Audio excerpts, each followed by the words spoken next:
வணக்கம். இன்னைக்கு நம்ம நாட்டு பொன்னாங்கண்ணி பொரியல் பண்ண போறோம்.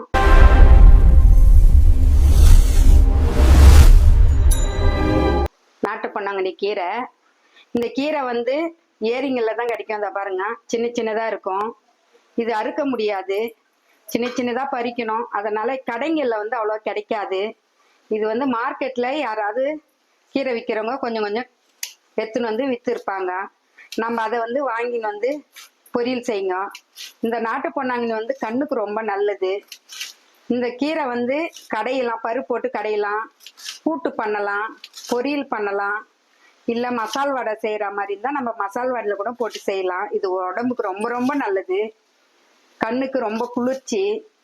இது பெரும்பாலும் கிராமத்துங்களில் ஏரிங்கள்ல சுற்றி தான் கிடைக்கும் இந்த கீரை. இது யாரும் அவ்வளோவா எடுத்துன்னு விற்கிறது கொஞ்சம் ரேர் தான் இந்த கீரை.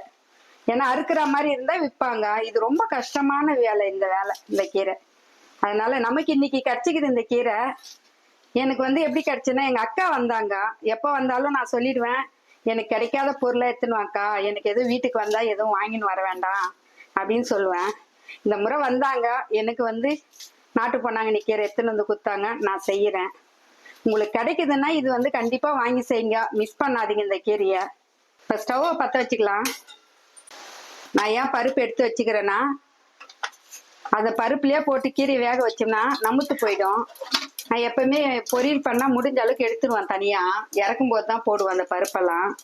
அதனால நான் இப்ப பருப்பு எடுத்துட்டேன். இப்ப காஞ்ச மிளகாய் போட்டுக்கலாம்.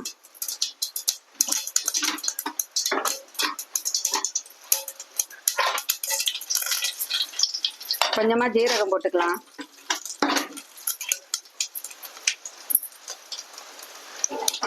இப்ப கீரை போட்டுக்கலாம்.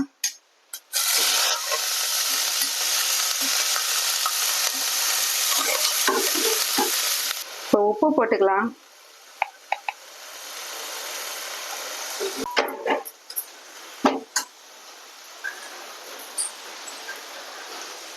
இப்போ நம்ம தண்ணி கொஞ்சமா தெளிச்சுக்கலாம் கீரை வேகிறதுக்கு.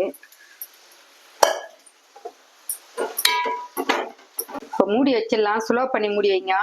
கீரை ரொம்ப ஃபுல்லில் வைக்கக்கூடாது. எப்பவுமே கீரை சமைக்கும் போது நம்ம ஸ்லோ பண்ணிட்டுனா கொஞ்சம் நேரத்தில் வெந்துடும்.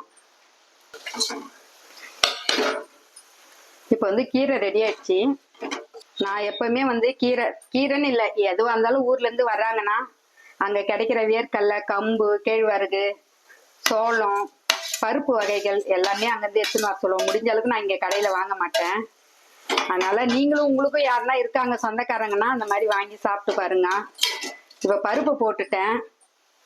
நெக்ஸ்ட் தேங்காய் துருவல் போடணும்.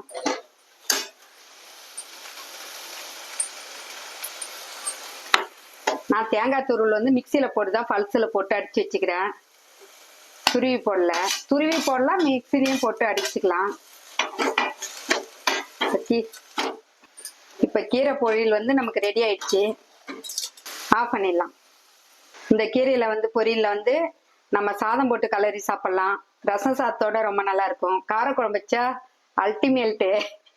நான் சாம்பாருக்கும் நல்லா இருக்கும். நீங்களும் இந்த கீரையை செஞ்சு சாப்பிட்டு பாருங்க. இது என் மருமக சேனலு. சப்ஸ்கிரைப் பண்ணுங்க. நன்றி, வணக்கம்.